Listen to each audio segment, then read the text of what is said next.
তো এই মাছের হলো জাস্ট এই যে এটা ইয়াটা কাটা হয়েছে, এখন জাস্ট আমি পিস করব, বাড়ি থেকে নিয়ে আসছে কেটে পিস করব। আসলে নিজ পুকুরের মাছ মানে খাওয়ার মজাই আলাদা, ফ্রেশ। তো আমার শ্বশুর বাড়িতে এই মাছগুলো আর কি করে, চাষ করে পুকুরে। তো এটা এখন আমি জাস্ট পিস পিস করে কাটবো। মাছ আমি তেমন একটা কাটি না, থেকে নিয়ে আসি। যে আমার ছেলে মাছ কাটা মানে মাছ দেখতে পছন্দ করে, তো ও বসে বসে দেখতেছে। তো আমি জাস্ট ওই যে মাছ আমি কিন্তু কাটিয়ে আনি। ওইটা মনে হয় আমার কাটা হচ্ছে না, মাছ তেমন একটা কাটি না। এটা মনে হয় এরকম করতে হবে, তাই না? আচ্ছা, তো এভাবে আমি ইয়ে করি। এটা মনে হয় দুই ভাগ, মানে দুইভাবে ইয়ে করতে হবে। তেল টেল আছে আবার, এইভাবে আর কি পিস করতে হয়। যেহেতু মানে বড় মাছগুলো মনে হয় এইভাবে করতে হয়। কেউ আবার আসবেন না আমাকে নিজে মাছ কাটতে পারে না, আসলে আমি বড় বা এইভাবে মাছগুলো কাটিনি। বিশেষ করে পাঙ্গাস মাছটাও কাটা হয় নাই তেমন। তো এখানে পিস করে নেব আর কি।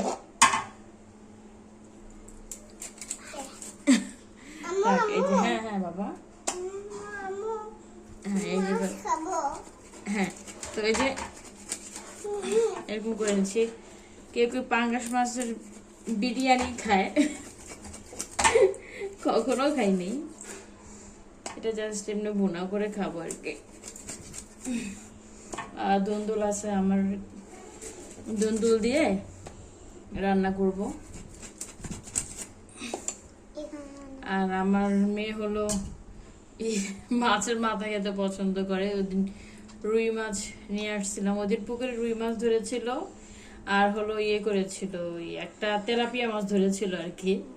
তো এটা নিয়ে আসছিলাম, নিয়ে আসার পর এটা ছিল আগের, এটা আগে ধরেছিল আমরা যাওয়ার আগে, আমার শ্বশুর বাড়িতে গিয়েছিলাম মানে, তখন যাওয়ার আগে এটা ধরেছিল আর কি।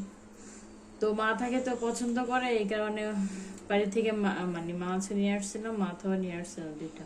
ও মাছ খাবে না, মাথা খাবে নাকি ভালো লাগে। মাথা খেতে ভালো লাগে কেন? ভালো লাগে না, যে মাছের মাথা এগুলো আসে এই জন্য। কি গুলি আছে? এই যে ছোট ছোট যে চোখগুলো আসে, এগুলি চোখ? চোখ খেতে ভালো লাগে বলো? মাছ খাবো। মিথ্যা, আমার ছেলে তো মাছ খাই না, শুধু শুধু বলে মাছ খাবো। আমি কিন্তু তেমন সুন্দর কাটতে পারি না, অনেকে বলবেন যে কিভাবে কাটে, মাছটা কাটতে পারি না। ইলিশ মাছটা হয়তো একদিন কাটছিলাম, অতটা সুন্দর হয়েছে। হ্যাঁ বলো। মাছ খাবো।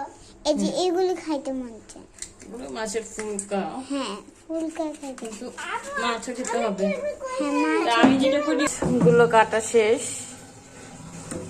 তো আমি এবার অনেক ভিডিও দিয়েছিলাম মাছ কিভাবে ধরে, মানে বসে দিয়ে দেখে নেবেন এবং ভিডিও দিব। তো এগুলো আমি ধুয়ে পরিষ্কার করে রেখে দিব, আর যেগুলো রান্না করবো সেগুলো খাবো। তো এই ছিল আমার একটা ভিডিও আর কি। মাঝে মাঝে নিজের লাইফস্টাইল শেয়ার করা ট্রাই করি, এবং বিশেষ করে গ্রামে গেলে গ্রামের যে প্রকৃতি যে থাকে সেটা আপনাদের মাঝে তুলে মানে চেষ্টা করি তুলে দেখানোর জন্য। তো আল্লাহ হাফেজ, এখন রান্নার প্রসেসিং চলছে।